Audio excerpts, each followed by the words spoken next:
This work is presented with no intent to offend, disparage, or target any religion or belief system. Every effort has been made to approach the subject matter with historical accuracy, while acknowledging that some interpretive liberties were necessary, because much of the historical record has been shaped by secrecy, conflicting accounts, and the influence of those seeking to control narratives. The complete picture is not always available. What follows is an earnest attempt to explore these topics with respect, balance, and intellectual honesty.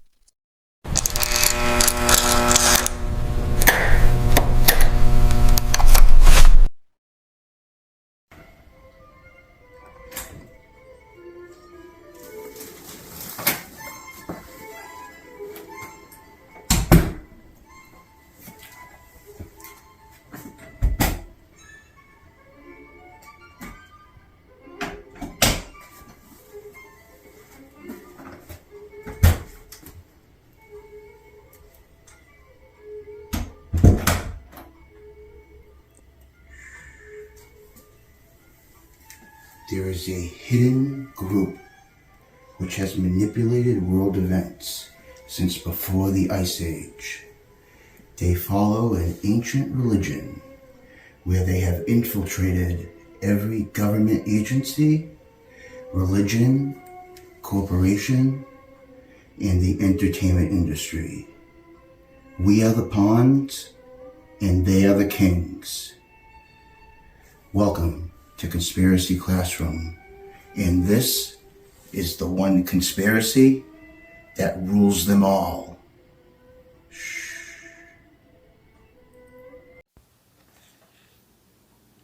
Hello, welcome to my channel, Conspiracy Classroom. Please like and subscribe, and please leave a comment. I want to hear what you folks think. If you've been following along, I hope you've seen the steady progression of each one of my videos. I want to keep doing more, and I want to keep bringing better topics and better production value to each one. I have a encyclopedic knowledge and passion for these types of subjects, for all the things they don't want us to know. So please, maybe I'll even do a live and we can chat it up and see what you guys want to see. But the like and the subscribe would mean a lot. I do all this by myself, so I would just be putting it back into the channel. So anyways, enjoy the video. Welcome to Conspiracy Classroom. Boy, do I have a whopper of an episode for you. Seriously, this conspiracy theory is quickly becoming conspiracy fact. And people need to be aware of this. They need to be aware of what's going on, especially parents. It's sick. And it's everywhere. Yeah, you done good, kid. Thanks, Axel. I'm going to pose a question. How do you control the uncontrollable?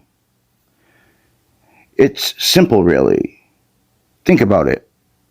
If you are independently wealthy, how are you able to be controlled? They can't really mess with your income without being noticed. You're an upstanding citizen out in the open with no history of crimes to speak of. You're well known. You have a large platform. You have fans who love you. How can they get to you without looking like they got to you? A whole system must be already in place. But where did it originate? Who can even gain enough power and influence to control such a system? It's unimaginable, right? Well, that is how this big conspiracy has lasted as long as it has, by becoming one of the pillars that rules our world.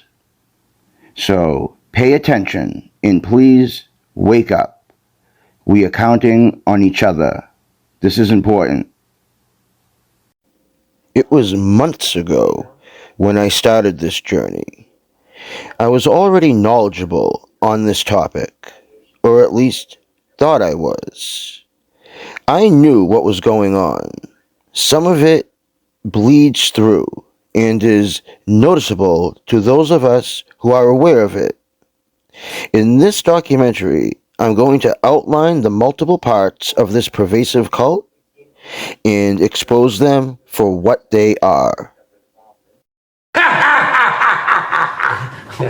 I'm sorry. I laugh when I get nervous. It's okay. I am too, Axel. But you are, I'm right. This is deeper than the crease on a moose knuckle. I'm really glad you're here, man. We will start across ancient civilizations with secret societies, occult traditions, the esoteric. Hidden deep inside today's religions, a reoccurring archetype will appear. I'm referring to the worship of a powerful deity, a god which has been kept secret from the masses, but is taken very seriously by the few and the powerful elite which run this world.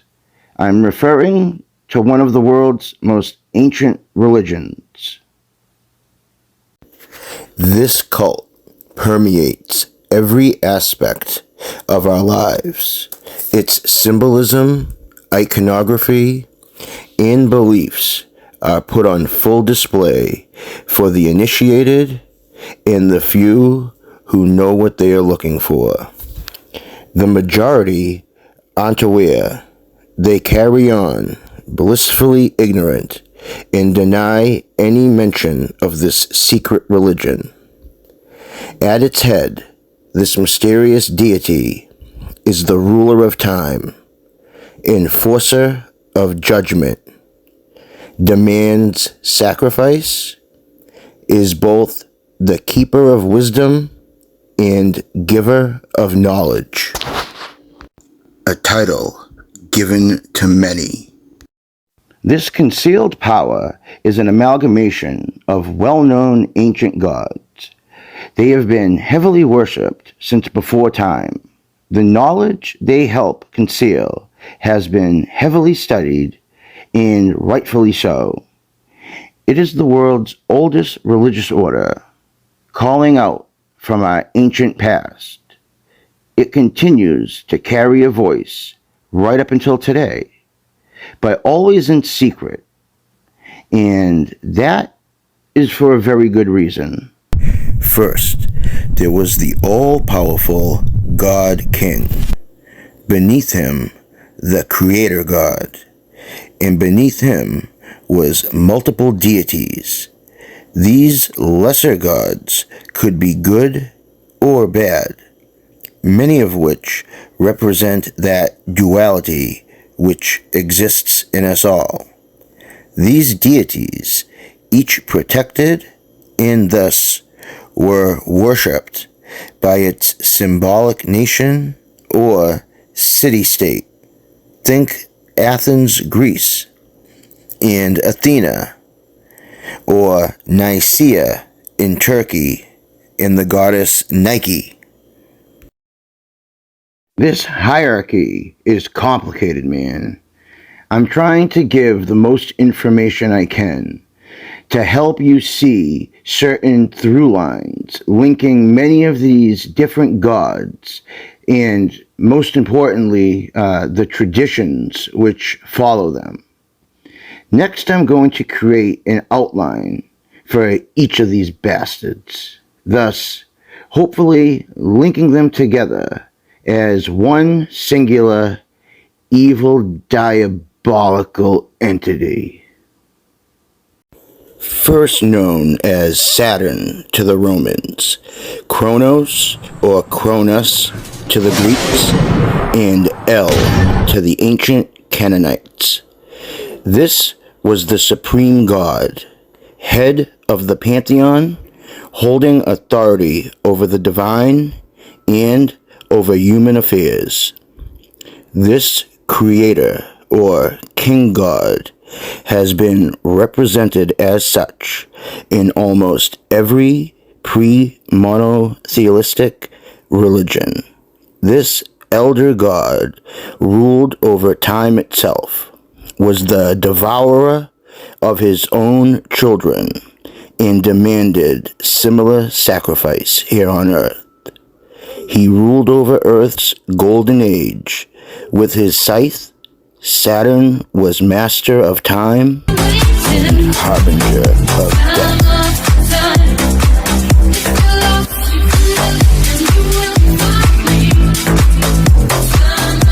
The serpent and horns are represented in Saturn's rings, a closed loop. At Saturn's north pole sits a black hexagonal storm, which has inspired so much symbolism.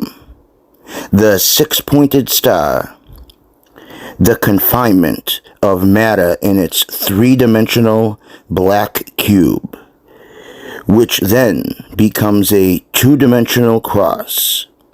The plasma discharges it emits form a crown for our King of Kings.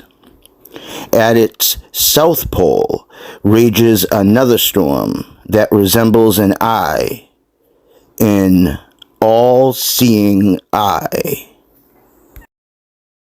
All-seeing eye, huh? This elite group is probably more familiar with the brown eye. Yeah, probably. You don't have to go there, though. I was thinking the same thing, though, Axel. Responsible for the winter festival Saturnalia, which we later combined with other winter holidays and traditions. Today, Saturnalia is celebrated as Christmas. The weekend starts on a Saturday, or rather, Saturn's Day. Also, the Jewish Sabbath, or Shabbat, is heavily rooted in the biblical account of God resting on the seventh day of creation. It is also linked to Islam, and Saturn sure sounds similar to Satan. This one god or planet is at the center of this conspiracy. We will be discussing more of its iconography later, but this ruler/creator is similarly described in many other cultures. This dude leaves his mark everywhere. They got my DNA. There he emerges as Baal or Moloch, and later as Baphomet and the Knights Templar. Again, all demanding child sacrifice through fire, a blood price for worldly power and otherworldly knowledge. Both these nutters are associated with the bull and its horns. Both are bringers of death. They rule over our land with a heavy hand. And speaking of which, where's the other hand? Then, in later occult traditions, he becomes Lucifer, the light bringer, a rebel without a cause, or maybe too much of a cause, who was cast out for sharing forbidden knowledge. He's associated with horns, serpents, secret wisdom, the giver of life and of death, truly a god of duality, like light and dark, good and evil, above and below, NYPD Blue and Law and Order.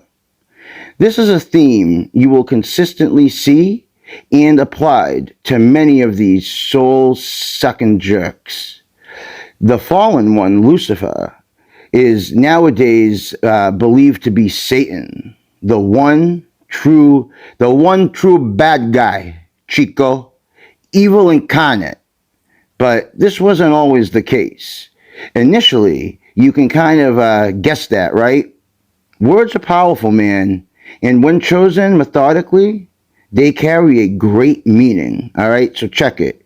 We have Saturn, and then we got Satan, Satan. Then we have Canaan, Baal, and symbolism, which equals cannibalism. This type of planned resemblance will be coming up in all parts of this, every facet, everything, no matter what was planned. These guys planned everything, and the more you watch, the more you will see that it's bullshit, man. It's what it is. Call it. Lucifer, who is the giver of the breath of life and also the giver of light or knowledge, an angel swiftly cast out of heaven. Again, this is where the chosen words serve a purpose. Remember that phrase. He was cast out of heaven. Lastly, and importantly, we have to cover this guy, perhaps the most controversial god we've selected. I'm talking about the Hebrew God Yahweh. Oh, fuck. Oh, fuck is right, Axel. Yahweh's origins are far older than its formal systemization in what we now call Judaism, which I might add did not begin as a monotheistic belief system, but rather evolved over time through tribal traditions, cultural adaptation, and theological refinement. Like everything else, it has to start somewhere. The earliest mentions portray him as one of the several gods worshipped by nomadic Canaanite tribes. Here, El is mentioned in many early texts as the supreme creator god. And we know who El is also compared to, correct?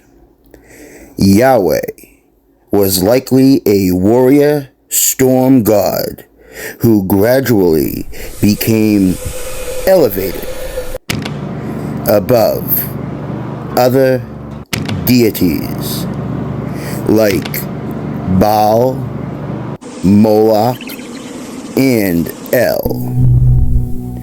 Yahweh also evolved from another early creator god named Ptah. You say Pate. No, it's Patu. Too fast.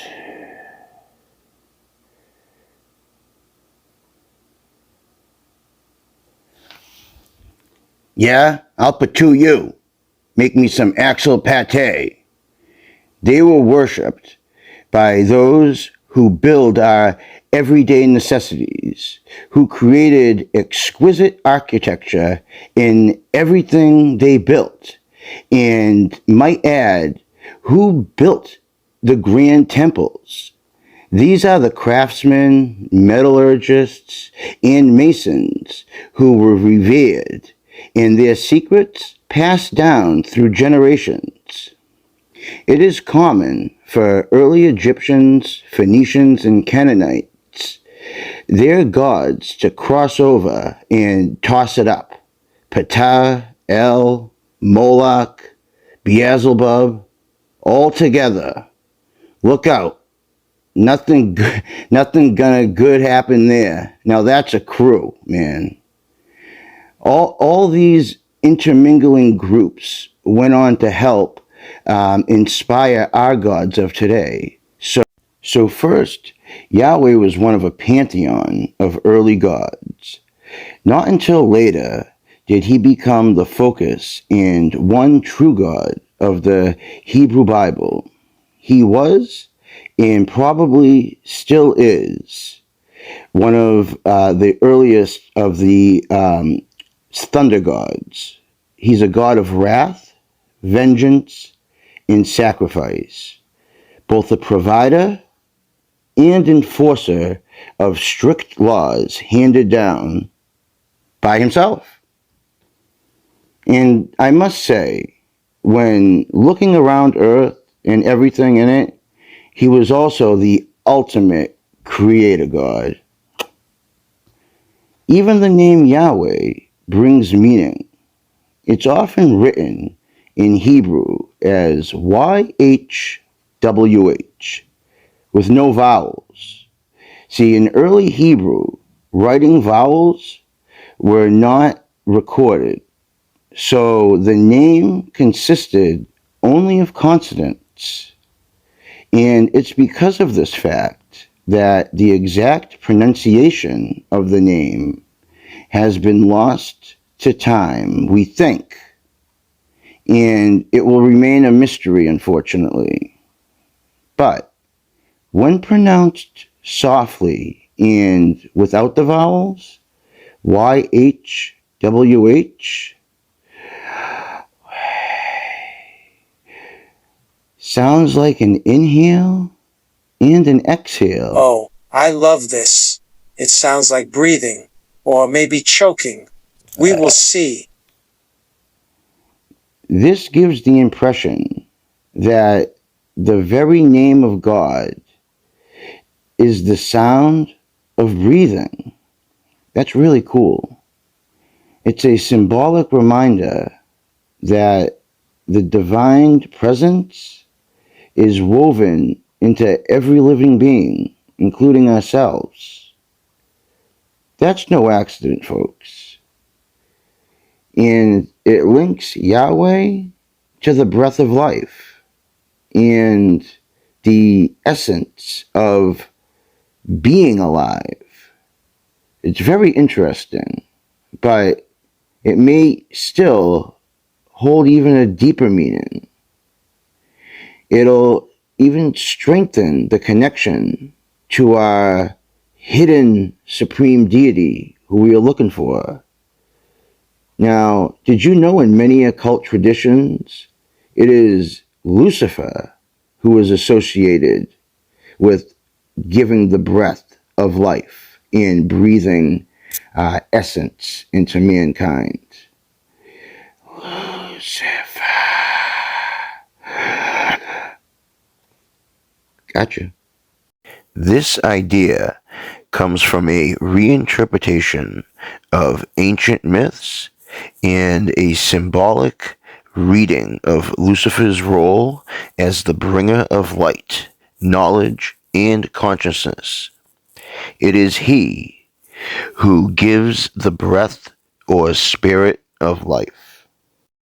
In some Gnostic texts, the demiurge creates the material body of man, but he cannot animate it. So it is Lucifer who symbolizes the force that awakens this dormant life, bringing self-awareness and thus individual soul animation. Often seen as a rebellious sort or a liberating man, these early gods aren't representatives of separate beings. No, I believe they are fragments of a singular being and a singular belief system that is the basis for all our world religions and goes back far deeper in history than we could ever imagine.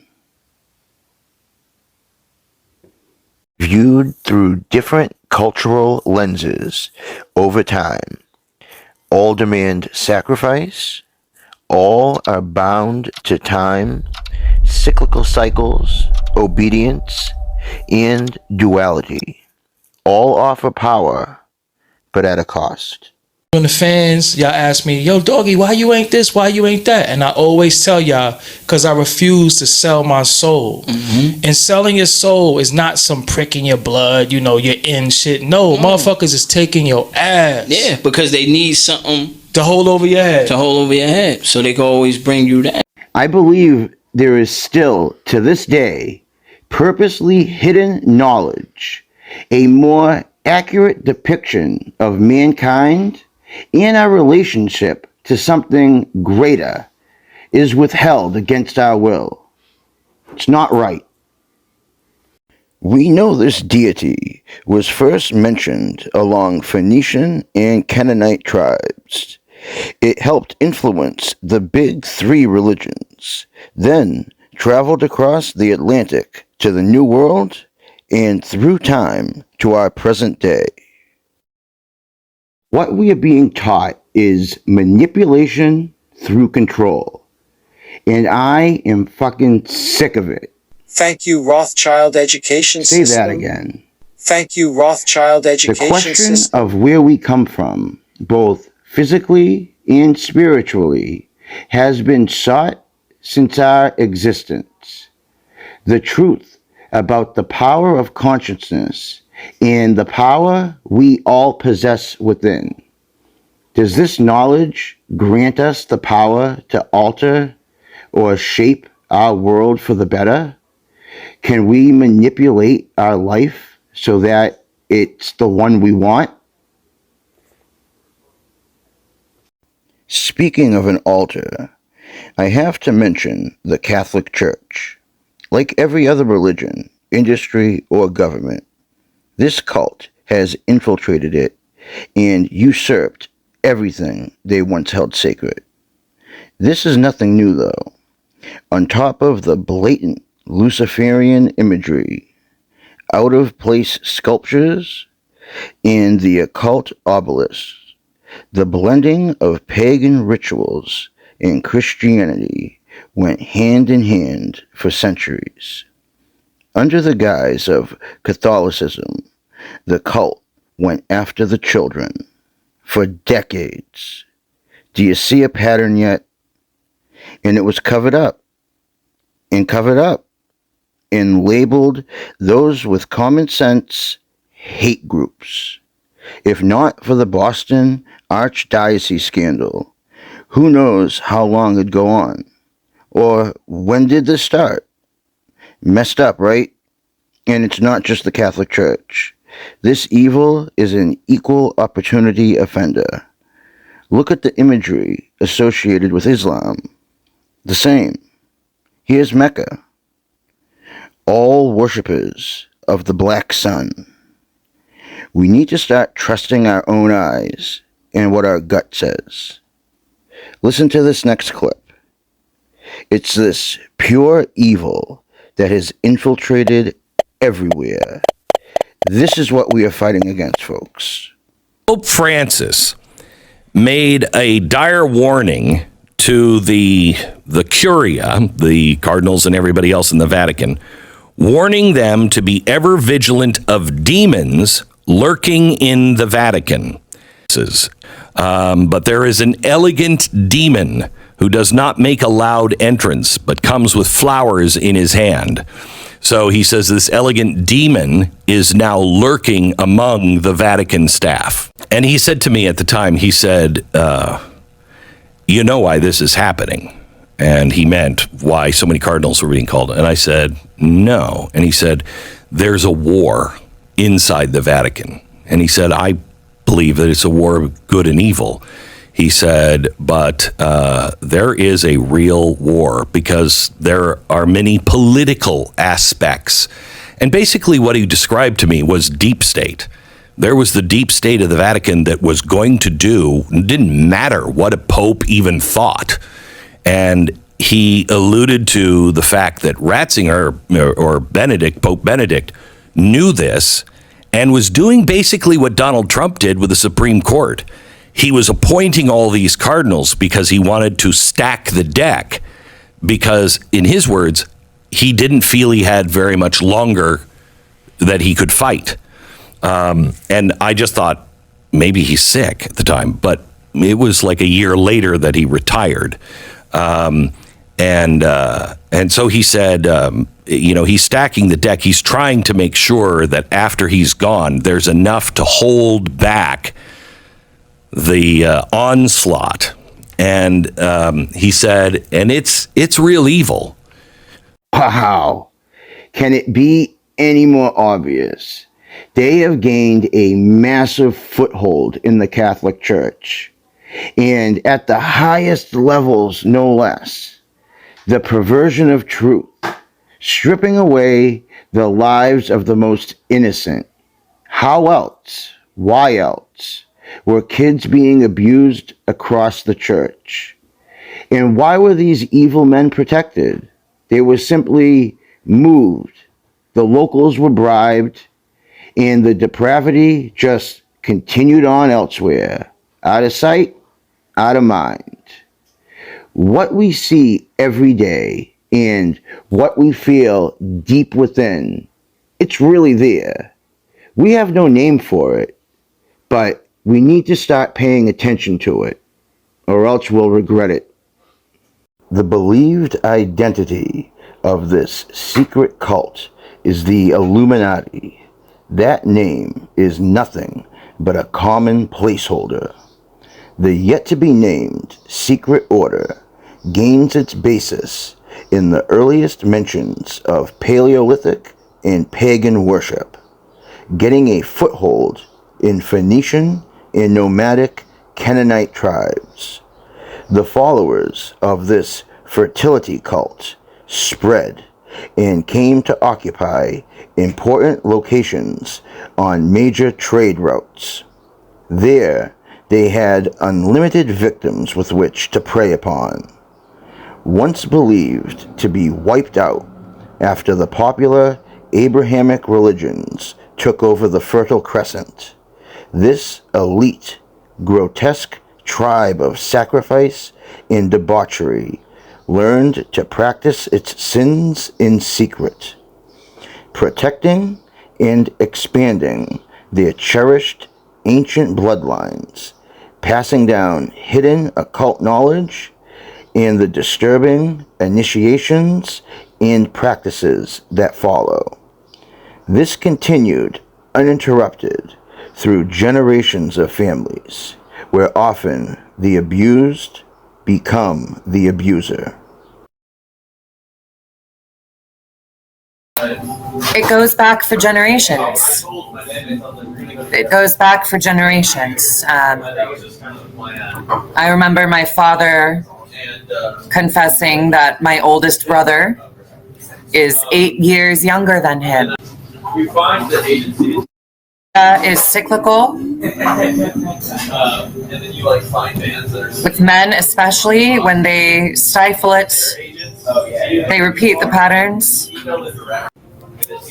They told me that we belonged to the cult of Baal, B-A''A''L. They told me this with consistency while I was being abused. Now, what you can look up about the cult of Baal, information that is publicly available, is that it is thousands of years old. It is a Phoenician satanic fertility cult.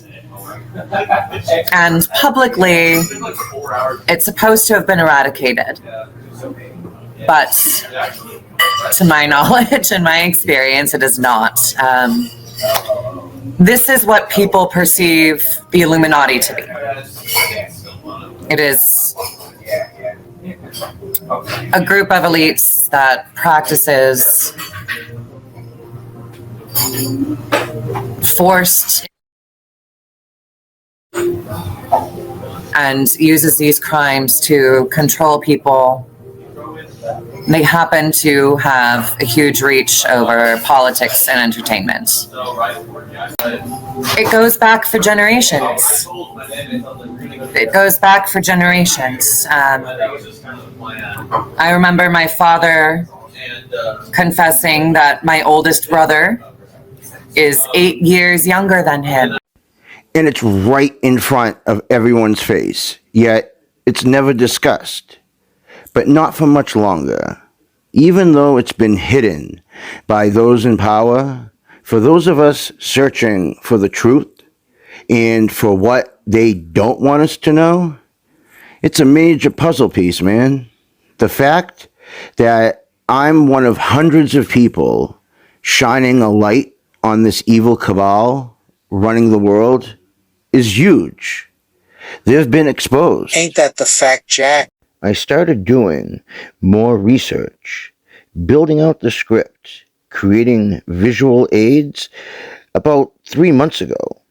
It was my goal to be one of the first to showcase what is happening behind the scenes, in secret.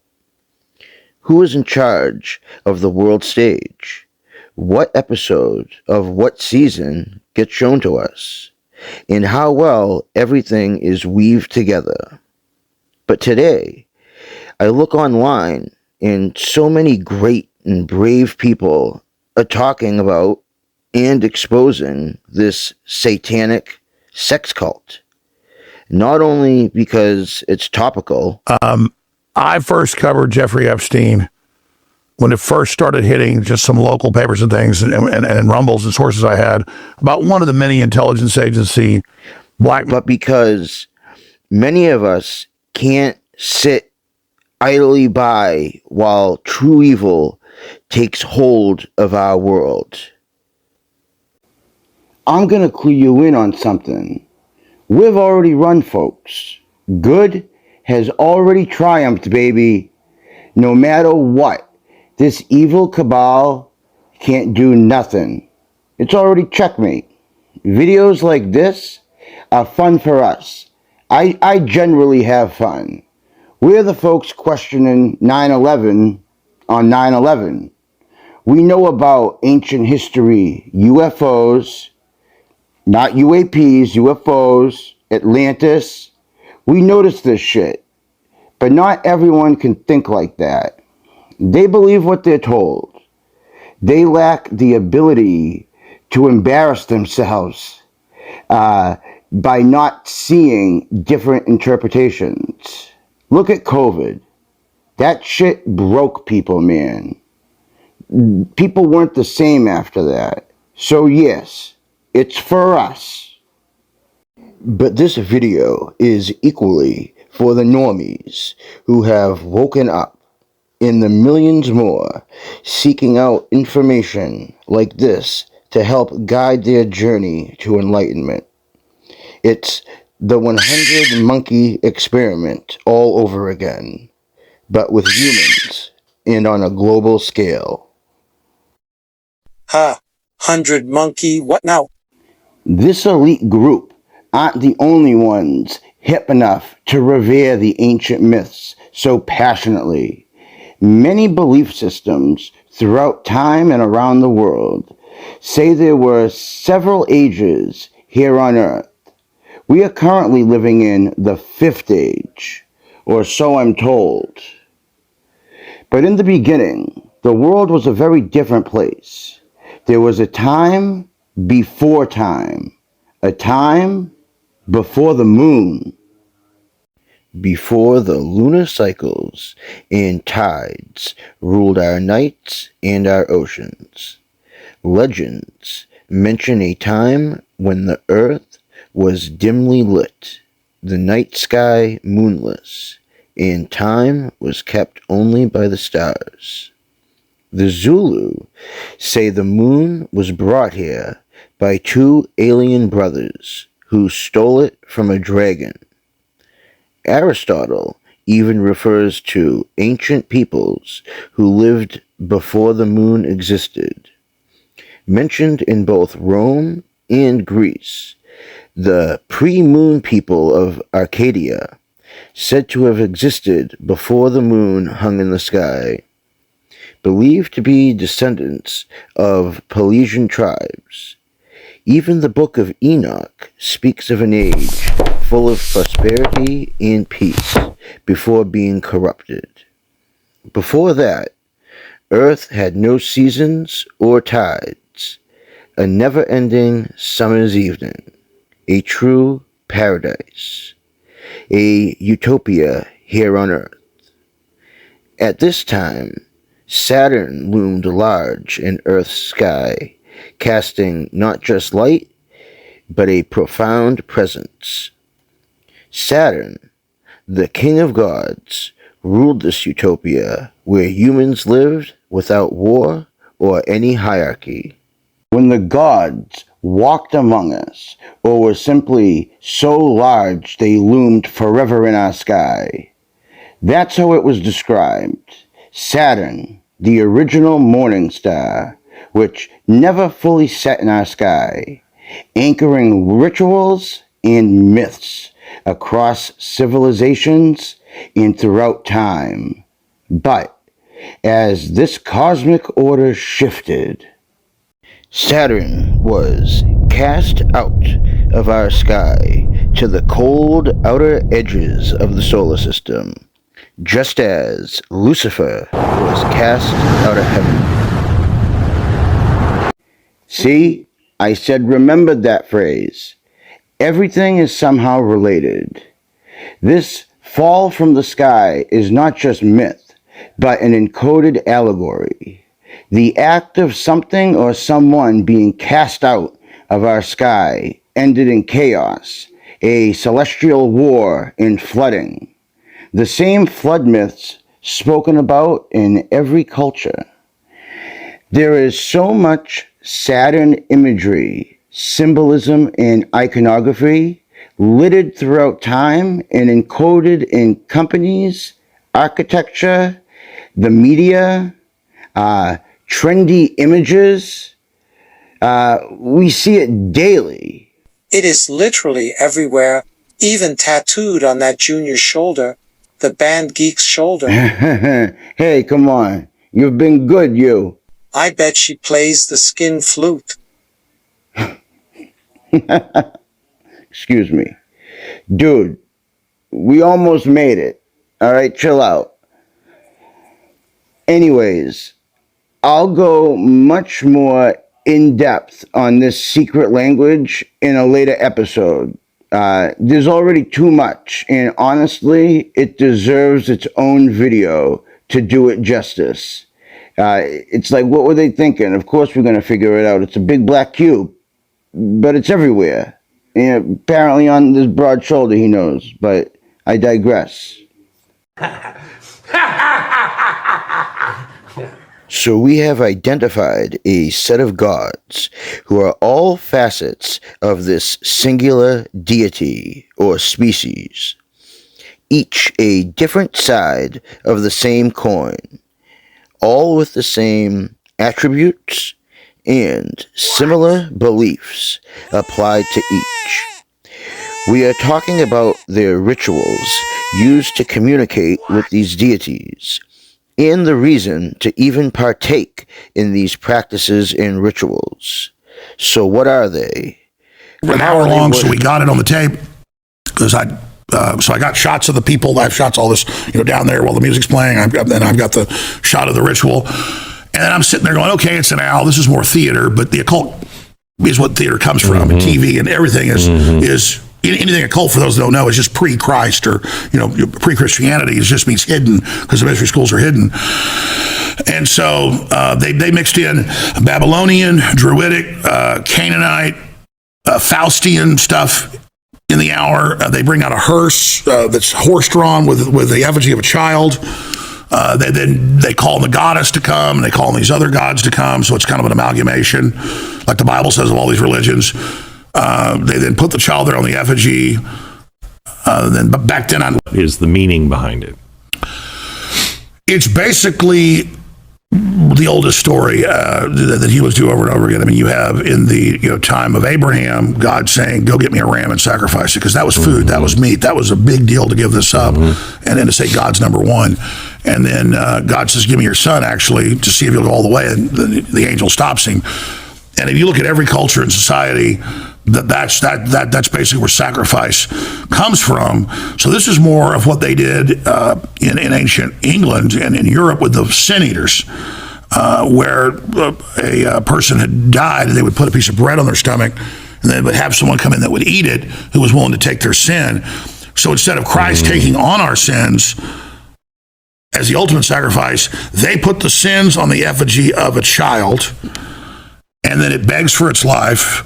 And they say, no, for the next year, our cares are gone. All of our problems are put on this. And then these men that are taking it serious, and they were trying to transmute their problems onto this ritual to have you reap what you sow, or karma, however they see it, pass over them and be put into this effigy that they then burn. And it was very hardcore. So, and then again, after I saw that, I brought it to some theologians, but also mainline historians, and they basically all said the same thing. They said this is going back to 4,000 years ago in Egypt and walking right through all these different Molech, all these different gods. Yep. And then it ends with Druids in Europe, and then Faust. Can he, at the end, escape the devil? And of course, he really could have, but he didn't know he could. And so they're saying, no, we do know, and we are Faust, and we're beating the devil.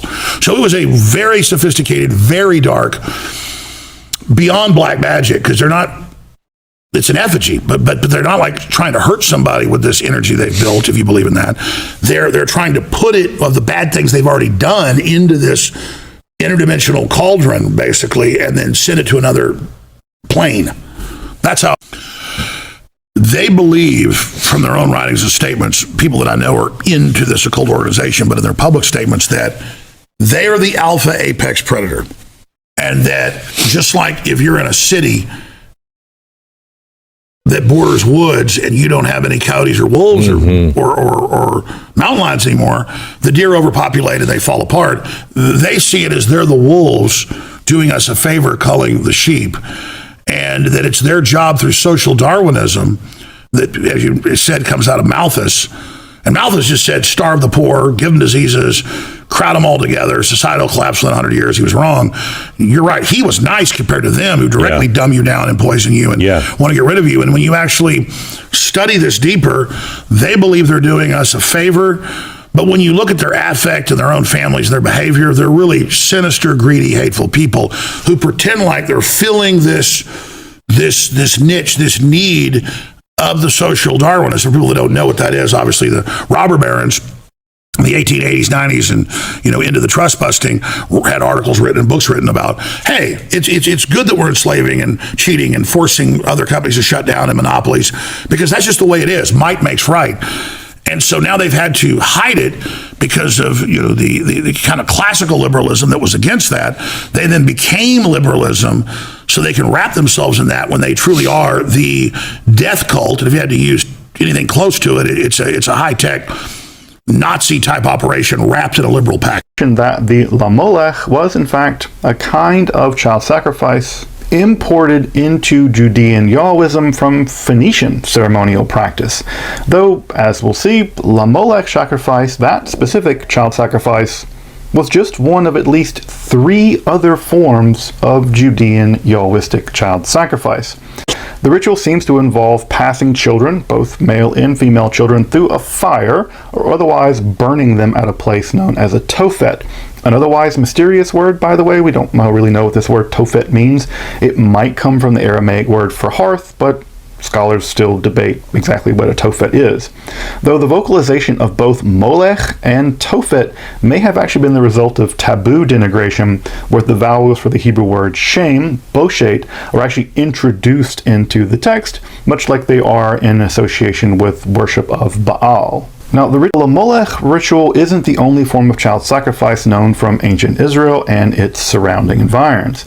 At least 2 other forms of child sacrifice can be detected in the Hebrew Bible.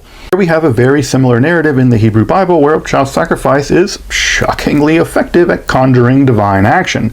And we should also point to other references in classical literature where we have similar accounts of child sacrifice occurring in the midst of a siege to break sieges. Well, 29, Yahweh demands that, like various animals, firstborn male children are also to be given over to Yahweh, taken from their mother after 8 days and given to Yahweh, thus apparently establishing a general requirement of child sacrifice of at least boys. Of course, such a generalized demand of child sacrifice seems utterly unimaginable to us given how we relate to children in a contemporary context. In the Hebrew Bible, the Ammonites, neighbors to ancient Israel, offered children to Baal, and some Jewish clans living near the Ammonite border got pulled into it. That's how we even know about Moloch in the first place, through the fiery condemnations of Moses and the prophets. These These are not people that you can talk to, and they already have given their soul to the devil. Are you with me? These people go through seances. These people drink blood. These people sacrifice children. Somebody said they don't do that. They sacrifice children at the highest levels in Hollywood. They drink blood of young kids. This is a fact. That's why the next thing to be exposed will be all the pedophilia that's going to come out of Hollywood and come out of Washington, D.C. The human sacrifice and the cannibalism has been going on for years. Somebody said, oh, they don't do that. It's worse than what you think. You remember when the whole spirit cooking thing came out? That's commonplace, ladies and gentlemen. And many of the Hollywood actors that you go see on a screen, what you don't know, they bring a witch. They do a big seance right there on the set, and they worship devils, and they allow devils to come into them before they take the part of what they're going to act. It's a fact. That is just a taste. But I do want to include how I first noticed something seedy was underfoot. Something so rotten was taking place. I could smell it. It was just under the surface. But I noticed it in everything. So, what are we really talking about here? We know it involves the innocence of a child and the subversion of that innocence. Why is it then the same story, which is most noticeable around the entertainment industries, continues to bubble up? A life ruined by drugs and alcohol. What are they trying to forget? They saw or experienced something traumatic, and not the common trope that the business just chews them up and spits them out. Something far more disturbing had to have happened, because some get away, like Elijah here. Elijah Wood's shocking allegations against the entertainment industry. In a new interview with the Sunday Times, the former child star alleges that pedophilia has been a real issue in Hollywood. He tells the publication, quote, "There are a lot of vipers in this industry, people who only have their own interests in mind. What bums me about these situations is that the victims can't speak as loudly as the people in power. That's the tragedy of attempting to reveal what is happening to innocent people. They can be squashed, but their lives have been irreparably damaged." The 35-year-old adds, "If you're innocent, you have very little knowledge of the world and you want to succeed. People with parasitic interests will see you as their prey." I can get a good career doing this. It's going to be good. Wood says he was not a victim of abuse because his mother Deborah protected him and he avoided those kinds of situations. He goes on to allege that even as an adult in the industry, he has been, quote, "led down dark paths to realize that these things probably are still happening." But others, they don't get away. The victim has chosen to remain anonymous all along in order to continue to work.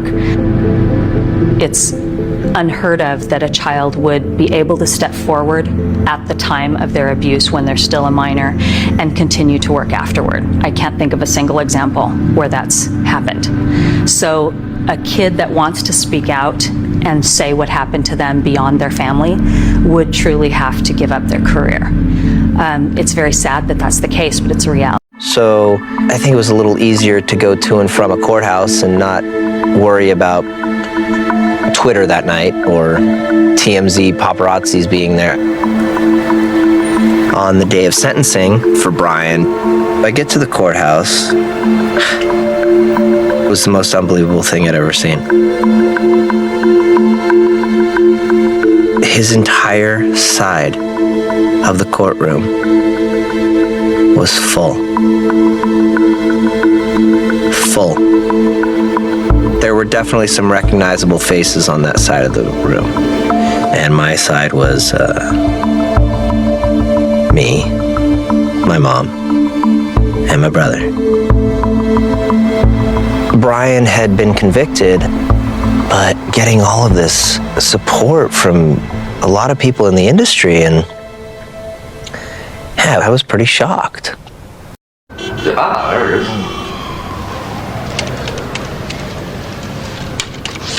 What is this shit? That stuff makes pure mescaline seem like ginger beer, man. Ginger beer? Adrenochrome. Adrenochrome? The whole idea, this is just the way it is for many in the industry, should make you sick. This contract the elder cultsman places on the young is unnatural and permeates this cyclical cycle of the abused becoming the abuser. It's one thing to simply commit murder. That seems like maybe the easy way out at this point. But the systematic torture to keep one's natural fear response heightened, thus maintaining an endless supply of a child's adrenaline, that is just, there's no word for it really. So, what am I getting at here? This child sacrifice and torture for the harvesting of the kid's adrenal glands is to produce a compound called Adrenochrome, a substance rumored to de-age or slow the aging process down dramatically. Just what any Hollywood starlet or actor would want to possess. It also produces a euphoric response. In addition to freeing one's mind from our reality, allowing the user to better communicate with another dimension, or at least think they are.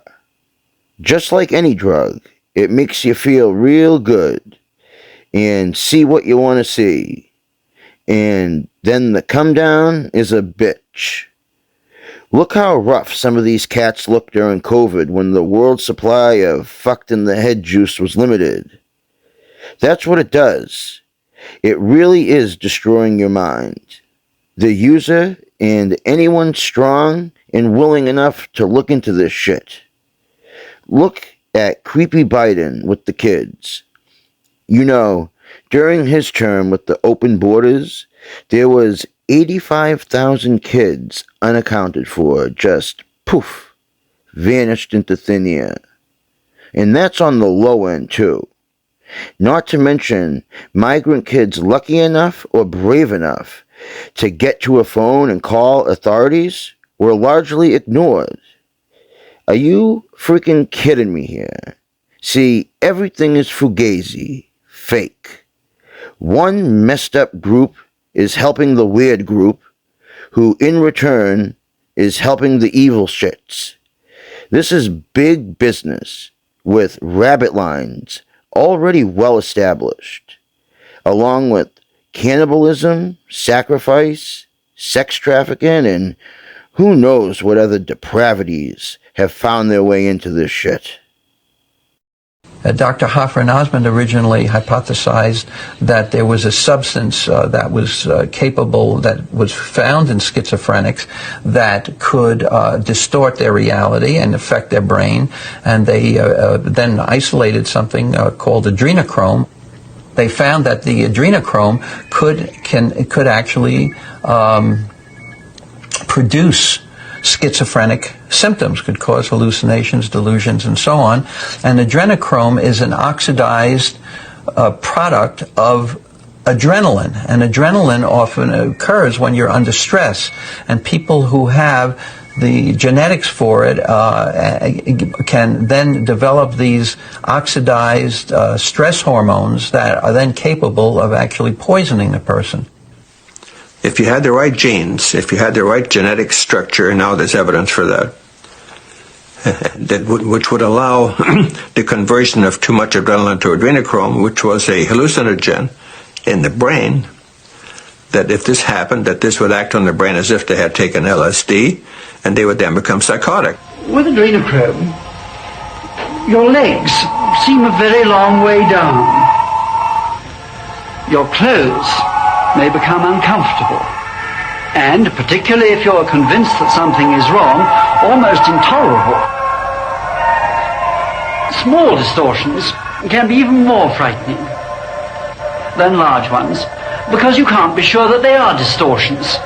And as tension mounts, so does my... Not been any published results, but the intriguing concept still found its way into pop culture. It's my transfusion associate. Dr. Karmazin says patients who have had it say they feel amazing, and he has seen evidence of reversing the aging process in rats. Their brains are younger, hearts, their hair, if it was gray, just turns dark again. There has also been encouraging Alzheimer's research using young blood at Stanford. And that is the people unaccounted for. The ones nobody cares about. What about our stars? American royalty? The stories coming out of Hollywood in the music industry are just as sick. From the likes of Corey Haim. He told me Charlie bent me over in between two trailers and put Crisco oil on my butt and raped me. In broad daylight, anybody could have walked by, anybody could have seen it. On the set of Lucas, he told me that, it was his co-star. And he told me that it was Charlie Sheen that did it. That on a movie he had worked on. And then I said, well, who is it? And then he says, Charlie. Charlie, who? And it's Charlie Sheen. So I heard that Charlie Sheen he had said to Haim, this is what men do. Shit, I've personally heard a story about Charlie and Corey Haim. Probably at least a dozen people probably in my inner circle knew for sure. It was pretty much common knowledge. I mean, Charlie Sheen was diddling him on the set of Lucas. But what Corey Haim told me when I was sitting with Feldman in the office of the house in Vancouver, that he had been molested on the set of Lucas. And he said it was Charlie Sheen. To Feldman, spilling the beans, and then letting Barbara Walters show her true colors. They're all in on it. I can tell you that the number one problem in Hollywood was and is and always will be pedophilia. That's the biggest problem for children in this industry. The casting couch even applies to children. Oh yeah. Not in the same way. It's all done under the radar. Nobody talks about pedophilia. It's the big secret. And it's widespread? Oh yeah. I was surrounded by them when I was 14 years old. Surrounded. Literally.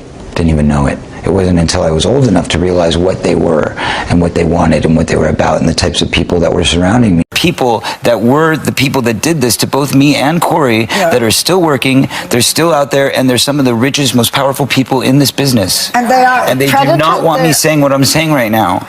Are you saying that they're pedophiles? Yes. And that they're still in this business? Yes. That's what. Yeah, and that's what you're saying in your book. When you talk to when you talk to and parents, they don't want me here right now. Trust Corey, me. They want me dead. There are a lot of parents out here who want to put their kids in this business. Their kids are cute. They're great actors. Da, da, da.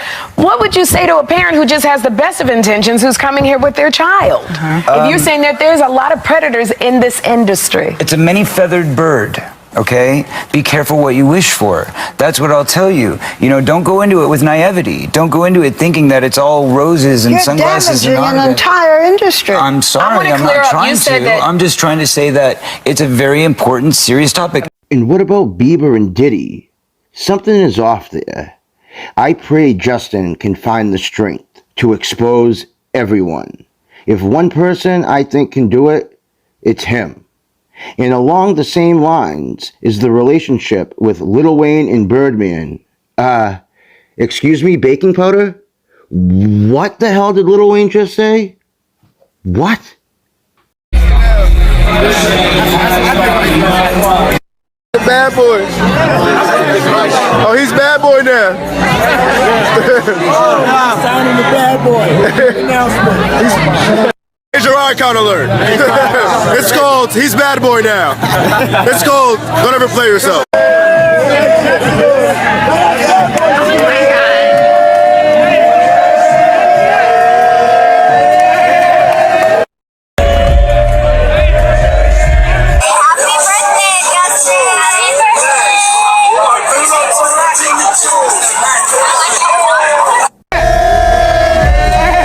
Feds keeping the spot. Hey, stays outside like them Yeezys go dry. If He's somebody that, in the industry-wise, the record industry is a strong family, and he's somebody that, you know, we definitely have our arms around, and we want to protect him because he's such genuinely a nice person besides his talent. You know what I'm saying? He's one of the greatest kids. And he knows better than be talking about the things that he does with Big Brother Puff on national television. I'm good. How are you? All right, young brother, everything's good? Selling out arenas and everything? Starting to act different, huh? You ain't been calling me and hanging out the way we used to hang out. Well, I mean, you try to get in contact with me, you know, through all my, partners and whatnot. But you never really got my number, so. Right, okay. My number? Yeah. I'm gonna tell you my number. Yeah. It's 55. 11 twist. I ain't never pressed charge. I'ma do you like baby them did me. I'll never forget that day. Yeah, no, they was all in the kitchen. I was scared. You don't understand. I was a different man after that. I was Lil Wayne. After that. To the rumors of being visited once you amass a certain amount of fame, or for others to even get in the door to gain that fame. And just like the mafia, it's always someone you know, a familiar face, with a big black guy named Bubba coming to collect. Ways, but I'll put something out there that I don't know if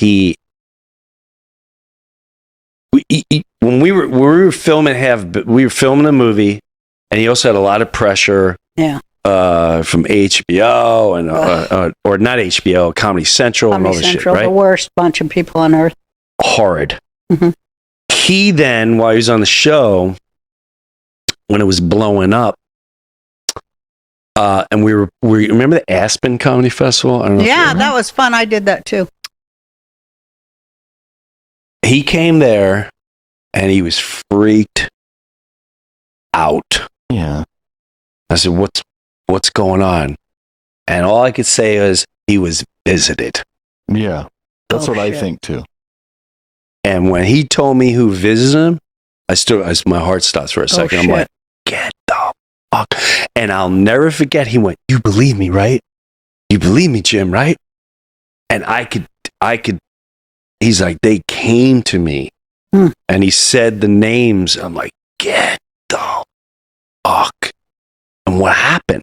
And then all of a sudden he went to Africa. Yeah, that's what I remember happening. But they never really said what happened. Were you threatened? I mean, I don't know how much you want. I don't have. You can't. That's none of my business. Okay. But I know for a fact. He was corrected. He said, correct. Yeah. He was, hey, by whoever it was. Mm-hmm. Hey, we need to have a conversation. Would you like some of your own coffee in your house? What? Yeah, like that heavy shit. It was always rumored, only for those of us who pay attention. This wasn't for the masses. But once COVID hit, talk spread fast, leaving conspiracy room chat rooms and entering the public zeitgeist. Terms like adrenochrome became a known topic. How could it not, when certain celebrities looked 30 years older and QAnon gained popularity in the wake of Pizzagate? A man by the name of Isaac Cappy grew balls of steel and made anyone who would listen aware of the evil that was going on. Years before anyone knew his name, it was championed and sang by Isaac Cappy, R.I.P. Epstein.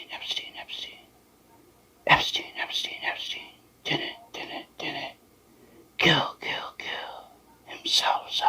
So. R.I.P. Isaac. Jeffrey Epstein, the man with the island, which is suspiciously close to Haiti. That's right. You see, this man, Jeffrey Epstein, is funding lots of people. He's funding lots of people on the street to make sure his shit doesn't get out. That's right. Cappy's in the portal. Cappy's in the portal. Cappy's in the building with songs about Epstein. Same thing. It's the same thing. It's blackmail. It's pedophilia. It's been going on. It gets covered up. But it's not going to get covered up anymore because we are here to say fuck that shit. And more recently, in a watershed moment on PBD, Terrence Howard just came out with it.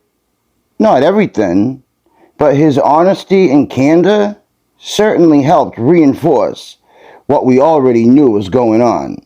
I mean, he couldn't be more blunt. Man card? Once you lose your man card, you won't get it back. Terrence, you're the frickin' man for saying that finally someone had the balls to do it. That end up sitting and they can't get over it, and they got to keep getting high hoping to get it out of their head, you know. But when you lose your man card, that's the only thing I can think of. You lose your damn man card. What is that? What do you mean by that? You give up your ability, your right to being a man. A man don't take it, a man gives it. So when you give up that man card, you don't get that back. Are you saying what I think you're saying? No, I'm saying what I'm saying. You don't get that back. You come into this world as a man one time. You give up that right for anything, for fear of being hurt, fear of somebody doing something, for wanting to gain something. When you give up that man card right, you lose some spiritual energy that has always been pushing through. Like if a woman gives up her womanly right of being a mother and taking care of her family and do all those things, when you give up those things, but when you give up your manhood, I've never seen somebody recover from it. That was all the people that went to the puffy parties. That was all the people that did all those things thinking that there was never going to be a consequence for what they were doing. Get punked out and pimped out by some greater desire. You shouldn't have a greater desire than being a man. So I believe that's a big problem with a lot of the actors out there, because they get fluid, and next thing you know, once you go fluid, it's gone. You don't have any foundation to pull yourself back from. So maintain your man card, no matter what. Sorry. No, I get it. So you see some guys struggling with that. You see Bieber struggling with that. You see some of these guys struggling with that. They can't get it out of their head. They can't get it out of their head. The things that they did, no matter how they did it, whether they were drunk or high or whatever, you gave up your man card. You need therapy. And that's the thing that hurts them the most. And so they end up on drugs, end up every way to try and get rid of any principles there are. And that's what the business does. And the women that trade their bodies to go and get the role, they get to the point where they have their Oscar, they have their money, but they don't have their dream. They don't have the soul that they started with. So it's like achieving don't mean anything. If I get all the Nobel Prizes from doing all of this, but in the process I have to trade out all of my integrity to do it so that they can stay in place, what benefit is that if I lose my integrity? You got to go in as a principal. And what we were brought in here as men. We produce 1,500 sperm per heartbeat for a reason, because the aggression is necessary. You don't trade that in, no matter what. The man card means everything. It's been going on since the beginning of the entertainment industry, and a lot longer than that. Listen to little Shirley Temple here tell her what happened with her and her mother at MGM. It's crazy. It's crazy.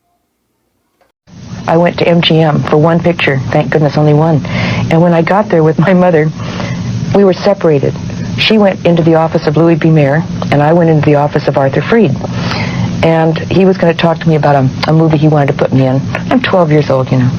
And I thought he was a producer, but instead he was an exhibitor. And I'd never seen anyone naked before, except myself. So I had no clue about what was happening. And so it struck me so funny, I laughed at him. And I laughed uproariously. I had tears, you know, and he got infuriated. And he said, out, out, out, go. Did you tell your mother?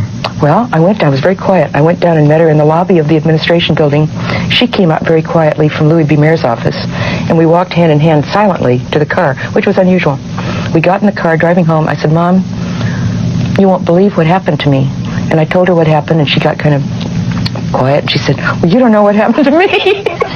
And Louis B. Mayer wasn't as bad as Freed was to me. You tried but he came on to my mother. And so we both decided that we didn't like MGM much. It was, you know, it was better at Fox. For control, for power, for money, for their God who provides these things. I mean, what's a little sacrifice for fortune and fame, am I right?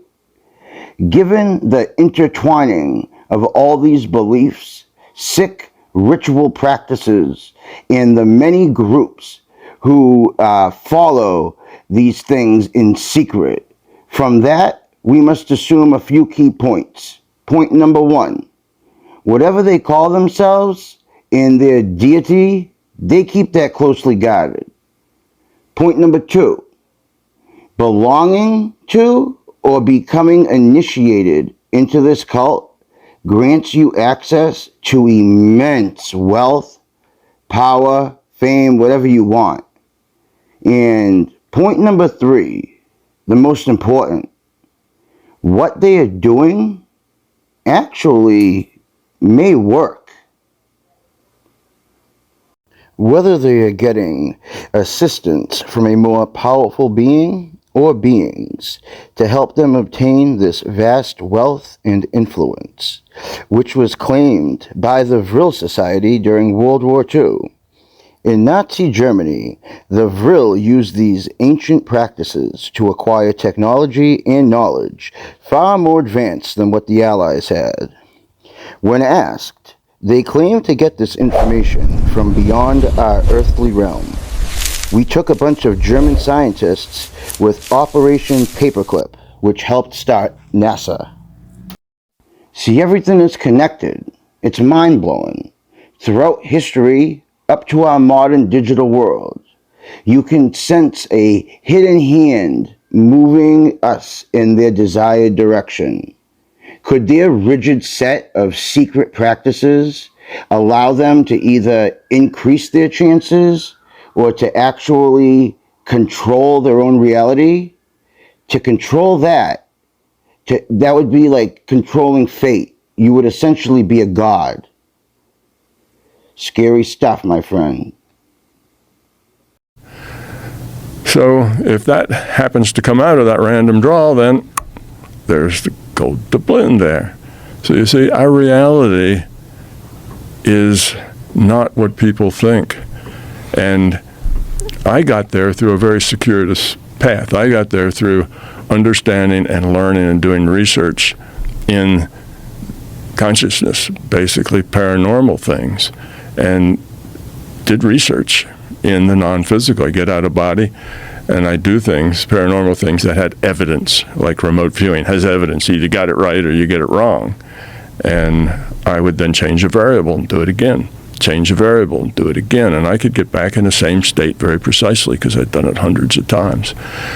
And eventually, by varying one variable at a time, I figured out how it worked and why it worked. And there are a few things that are key to it. Like one is that consciousness is what's fundamental. That's the fundamental thing, is consciousness. Everything else is a subset of that. Everything else is derived from that. Now, that goes back, that idea goes all the way back to Plato with his analogy of people in a cave. And all they were aware of was the shadows on the wall. You're probably familiar with that. Mm-hmm. Everybody is. And those people were called idealists. Idealists believe that the physical world isn't really the fundamental thing. There's something behind that, something invisible, something we can't see, that we're not aware of. And the physical world is just the kind of the thing we interact with, but it's not the real thing. The real thing's behind it. Idealists. So this type of knowledge is incalculable to apply any worth to. It is like being a god yourself. Knowledge like this would most definitely be kept in the dark and never mentioned or named. And you got a question. That's probably the right thing. 8 billion people, all individually controlling their reality. I don't think Earth's ever had that many people, even in the golden age, where that could be tested. There was an interesting thing around 2001 where they were teasing disclosure. So they had Hal Puthoff with a group of other scientists, theologians, heads of their field, and they all came up with a list of positives and negatives, whether they should disclose UFOs. And they were all gung-ho at first, thinking, we're doing the right thing, finally. But at the end of their session, everyone from every field came back overwhelmingly in favor of not disclosing. So you got to wonder, man, can people handle it? Given we only know or learn about history going back to the end of the last ice age or younger dryas, these ideas, or even the notion of an alternate timeline for humanity, is unknown as a whole to the majority.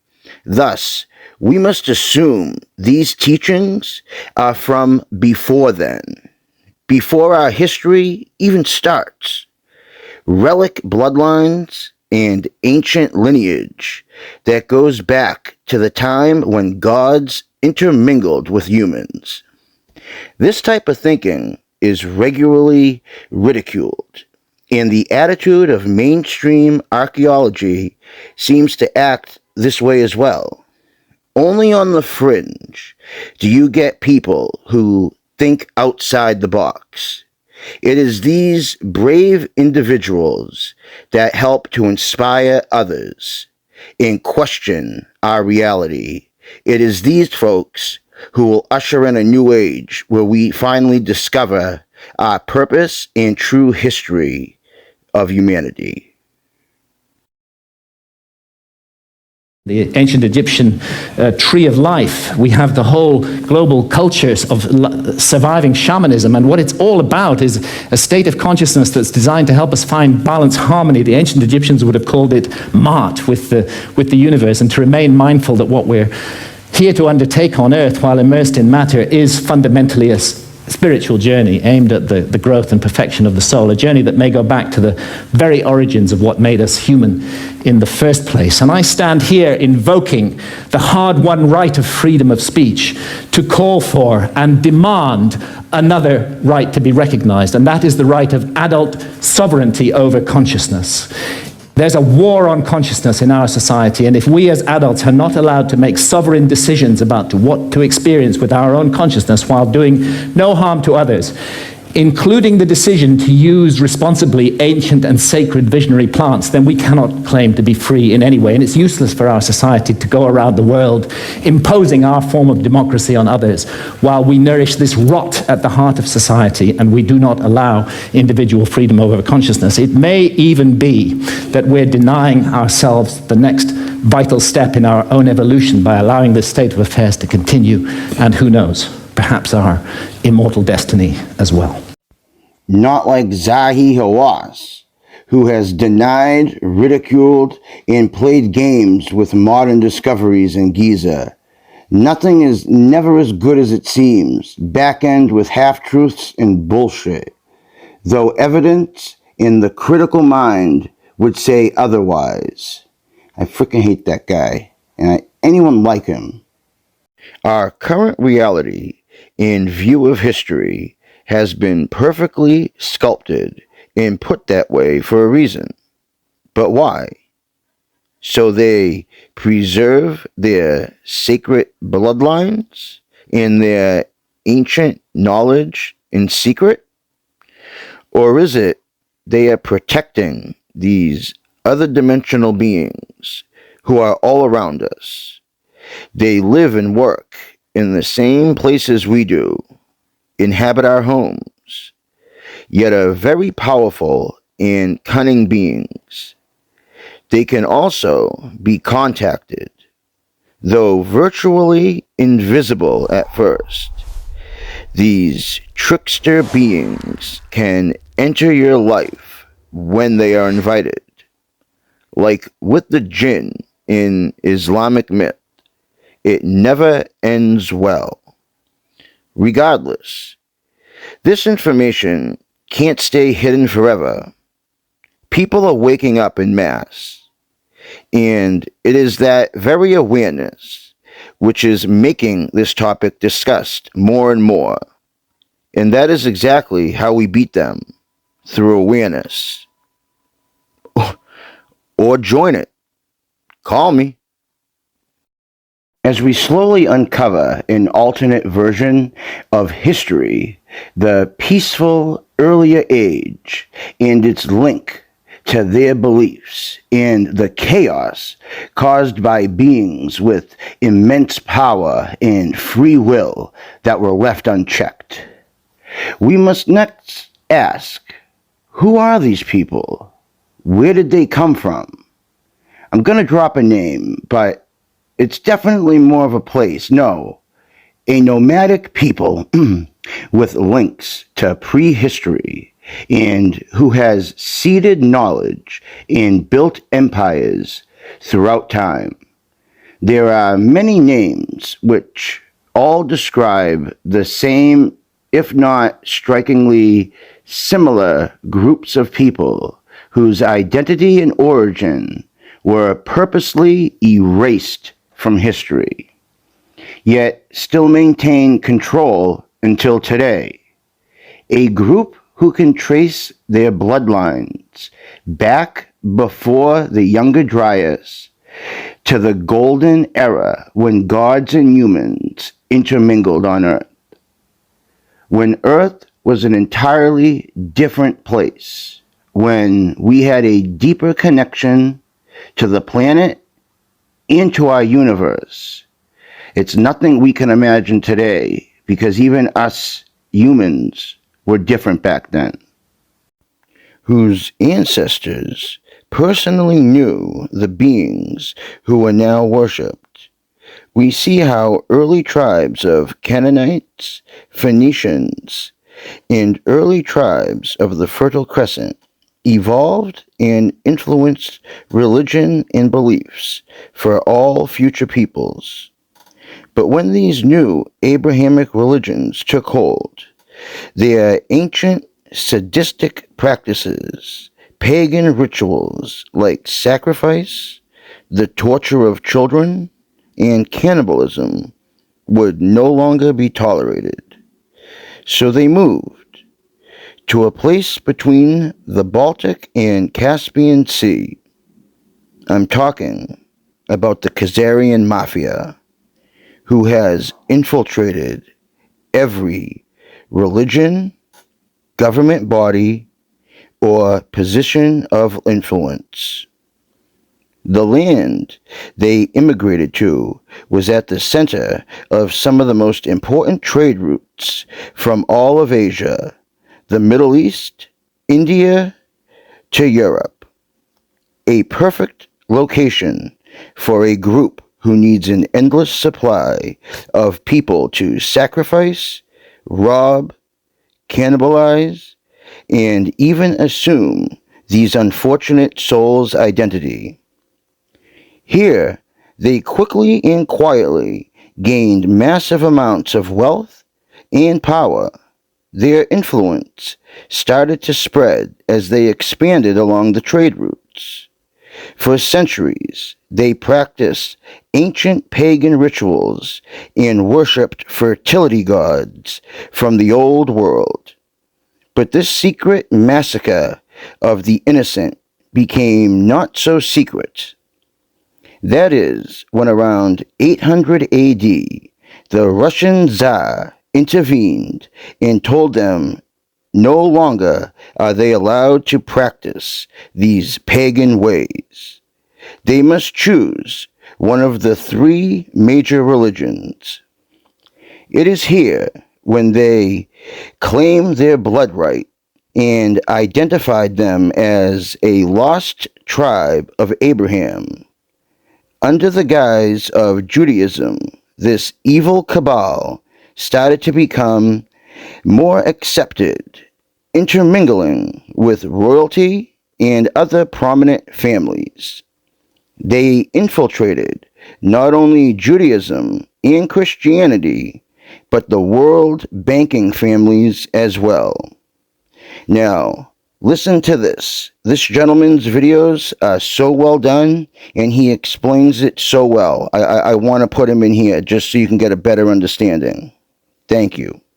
These are not your everyday Joe people. These are the folks that are steering and controlling the world. And look at them. They're out there doing mock sacrifices in front of an owl. Folks, that's not coincidence. That's not silly games. This is what you need to understand. These people are not playing a game. They are dead serious. It's so outlandish that it would seem that this is just a joke. Nobody would ever believe this. That's exactly why they do it. You would never believe it. Okay. In order to fool the Confederacy of Nations led by Russia that were watching Khazaria, the Khazarian king melded these Luciferian black magic practices with Judaism and created a secret satanic hybrid religion known as Babylonian Talmudism. This was made the national religion of Khazaria and nurtured the same evil that Khazaria was known for before. You see, this king is a deceiver, but in his nature. And he developed this religion called Babylonian Talmudism. And what is it? I looked it up. It is a highly racist Zionism. And then to summarize in some statements, it's a superior race theory. Right, they utilize rites of passage. They have exclusive access to God. But see, I capitalize God to say that they're claiming that that is who they are worshiping, but they're actually worshiping Satan. So that G would be small. But what they're claiming is that this is God. That's their claiming. So they have exclusive access to this God because of their blood sacrifices, because of their giving themselves to this God completely and doing evil against the hated Goy, which is us. That's what the Talmud people, the Babylonian Talmudism folk, we are the Goy. Meat. We are the meat and cattle. We are their asset to use and destroy and slaughter as they wish. Okay? That's this religion, that's this Talmudism, this Babylonian Talmudism. Blood sacrifice oriented, meaning that they actually carry that out. Calendar dates obsessed. They're obsessed with their yearly rituals. We keep going because that's going to tie right into Saturn worship. Sadly, the Khazarians continued their evil ways, robbing and murdering those from surrounding countries who traveled through Khazaria. Khazarian robbers often attempted to assume their identities after they murdered these visitors and became masters of disguises and false identities, a practice they have continued even to this very day, along with their child sacrifice occult ceremonies, which are actually ancient Baal worship. And we know that, and we've been talking about that. No need to walk into that. We got a lot still to cover. Okay, so in our timeline here, somewhere between around 965, right around in there, to 1200, Russia moves in and obliterates Khazaria, and you're going to see what happened. Here we go. The Russians lead a group of nations surrounding Khazaria and invaded in order to stop the Khazarian crimes against their people, which include kidnapping their young children and infants for their blood sacrifice ceremonies to Baal. The Khazarian king and his inner court of criminals and murderers come to be known as the Khazarian Mafia by neighboring countries. The Khazarian leaders had a well-developed spy network through which they obtained prior warning of the invasion and escaped from Khazaria to European nations in the West, taking their vast fortune with them in gold and silver. The Khazarian leaders had a well-developed spy network through which they obtained prior warning of the invasion. What's critical to know about that? This shows you that they had already infiltrated in that 800 or so years. They had already infiltrated Russia. They had already infiltrated down south into Mesopotamia. They had already infiltrated into the surrounding countries with spies and informants.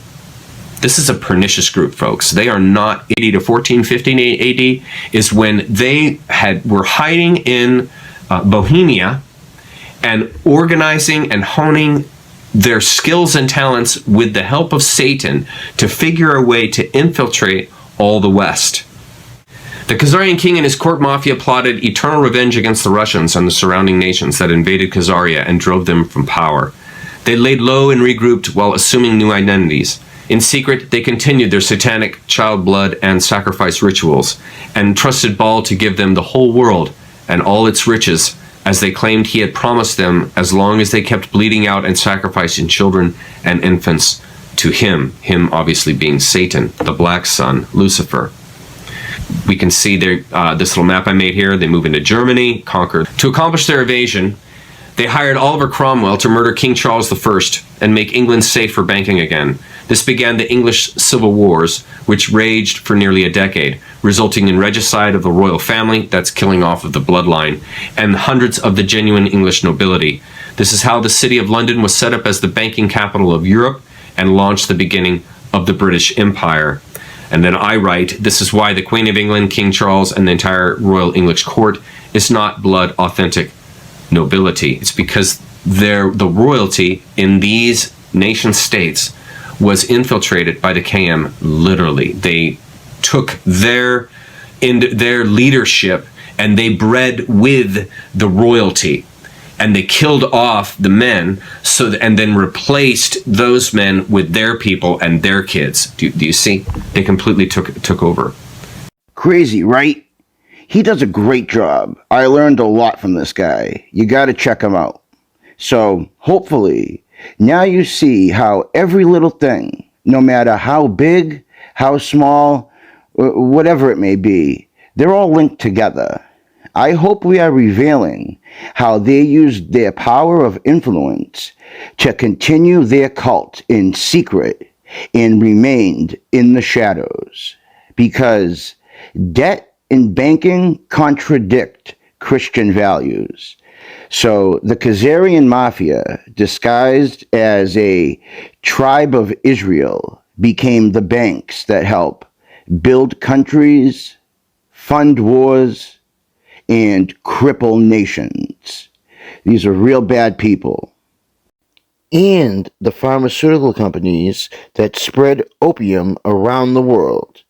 China went to war with them twice. And now they're using the same technique to destroy the West. Nothing is by accident, folks. And they never forgot how Russia forced them out of the land that they took. Why do you think Russia is considered the enemy? Russia bailed us out twice. Once during the Revolutionary War, and again with the Civil War. Combined with the Russian Tsar ultimately kicking them out of their Khazaria, aka current Ukraine. Yep, it's all coming back to me. It's all coming back to me. This group, through creating debt, assassinations, funding both sides of wars, and maintaining power through blackmail and lies, they were able to elevate themselves above any nation or corporation, above any bank, even more influential than any religion, because they are these institutions. They are all of them. They have been here for years and now secretly entrenched in every aspect of our modern world. This is deep. They have a deep spiritual connection to the occult, many traditions, and pagan gods. As the majority of our world severs their spiritual side in the sole acceptance and pursuit of science, this elite cult does the exact opposite. Even the U.S. government had Operation Often, which explored the possibility of using occult practices to summon entities from a hidden dimension, much like what the Vril Society did back in World War II. Think about this. Everyone is comfortable with the idea of alien beings from another world coming to visit us. But the idea of demons, angels, or any body related to religion is dismissed. Make no mistake, we are currently in a spiritual war. We must all look within ourselves and try to do our part before it's too late. I want you to think about this. There is a famous story about how our government officially met with extraterrestrials and gained otherworldly technology, much like the Vril Society did during World War II for the Germans. Rumor has it, on February 20th, 1954, President Eisenhower met with two groups of aliens. The first were the Nordics, or the Tall Whites. They wanted to help usher mankind into a new golden age, one of peace and prosperity for all mankind. They had the knowledge and technology and the history. They were willing to share it all. They asked but one thing in return: to eliminate our nuclear payload and make a real effort to put our differences aside in the name of progress. Not too shabby. No, let me guess. You humans couldn't handle not marking each other. Ooh, it was right there. You had it. Backwater hillbilly planet. The second group, the famous gray aliens, had a similar offer, giving technology and knowledge in exchange for something as well. All they wanted was people to abduct and experiment on for cross-species learning and breeding. Yikes. Is that what they said? Yeah, we do love our probing though. Blackwater, huh? Yeah? Who are the hillbillies now, Axel? Deliverance, deliverance, deliverance. Oh, yeah. Ask an abductee, they know. Yeah, you and me both. Well, old Eisenhower sided with the Greys. Thus, a rash of abductions started immediately, plaguing the United States and the rest of our world. But there is something much deeper here. When viewed through a more spiritual lens, could the Nordics have been angels, here for our betterment? And the Greys, very possibly, could have been lying, deceitful demons, a lower dimensional race who's been recorded throughout history in all the world religions and numerous sacred texts. It makes sense. This stuff is dark. Some seriously disturbing stuff. It stretches from every corner, from the recesses of prehistory to our contemporary time. It has masked itself behind every religion. It is the backbone of the Masonic order. It has infiltrated our government. It steers our academic sector. It is our private sector. And boy, has it gained a foothold in our entertainment industry. At this point, just burn it all down as far as I'm concerned.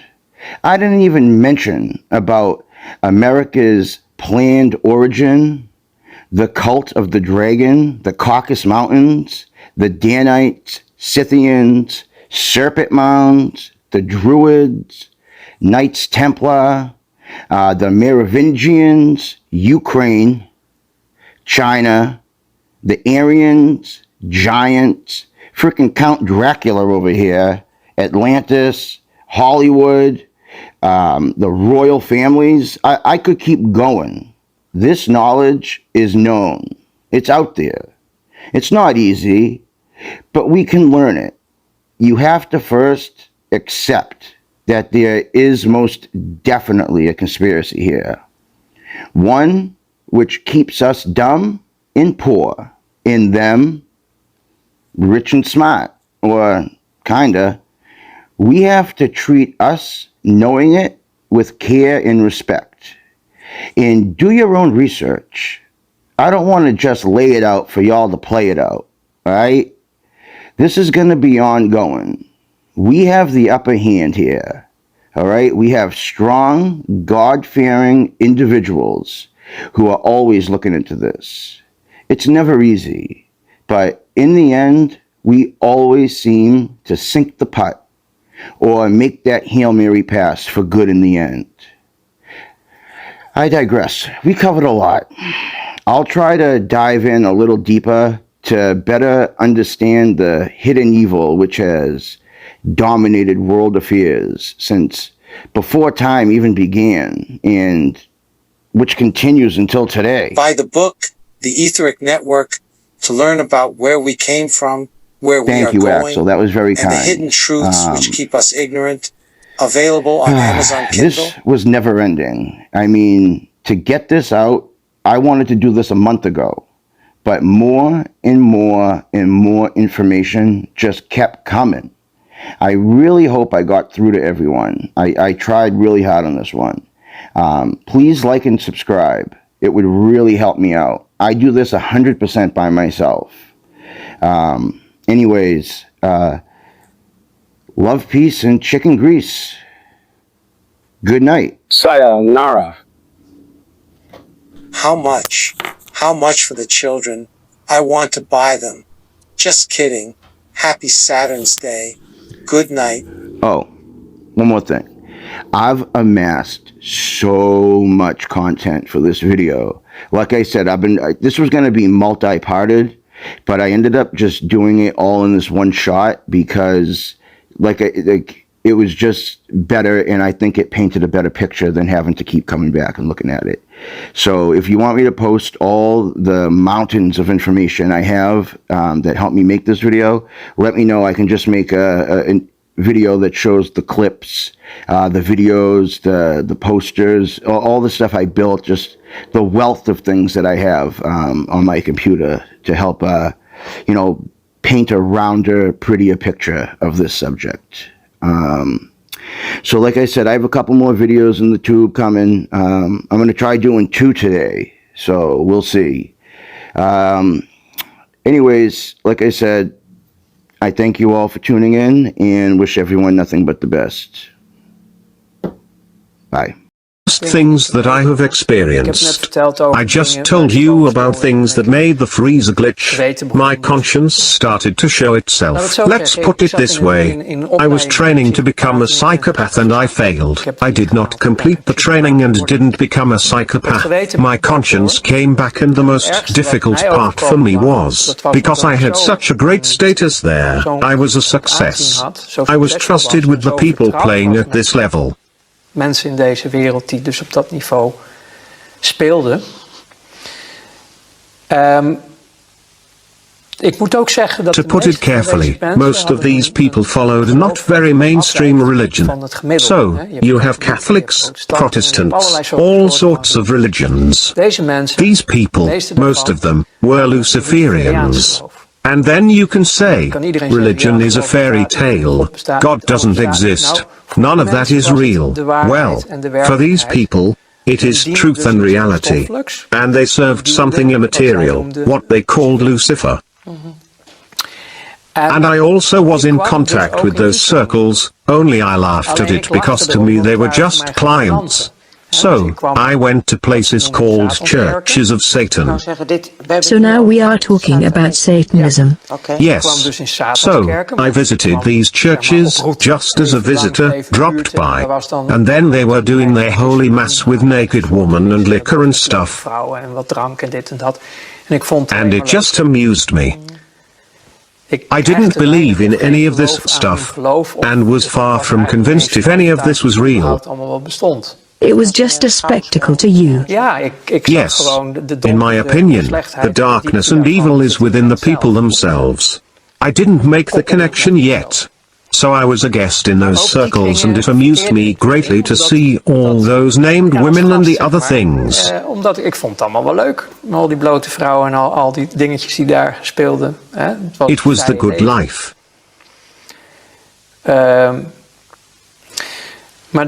But then at some point, I was invited, which is why I'm telling you all this, to participate in sacrifices. Offers. In het buitenland. Abroad.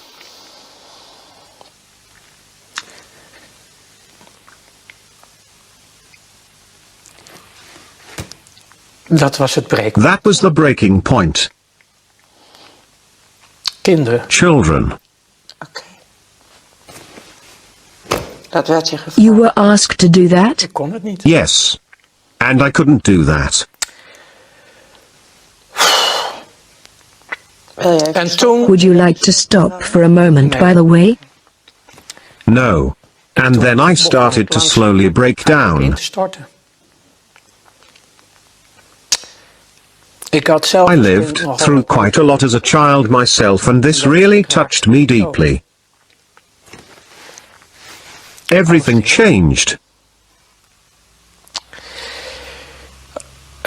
But that is the world I found myself in. And then I started to refuse assignments within my job. I could no longer do it, which made me a threat. I was no longer capable of functioning optimally. My performance started to shake and I had refused tasks. I had not participated. The purpose of the whole thing, eventually, in that world, is that they have everybody in their pocket. You need to be susceptible to blackmail. And blackmailing me proved to be very hard if I look back on it. They wanted to do that through those children. And that broke me. Is that you are not telling me something new, what they also do in politics? If you Google this, you'll find enough worldwide witness accounts to know this isn't a Walt Disney fairy tale. Unfortunately, the truth is that worldwide they have been doing this for thousands of years. I once studied theology, and even in the Bible you find references to these practices with Israelites. The reason the first 10 tribes were banished to Babylonia was because of these rituals with children, including the sacrificing of children. So this is pertinent. All this made me believe, because I realized there was more to life than meets the eye. There is a whole invisible world. It is real.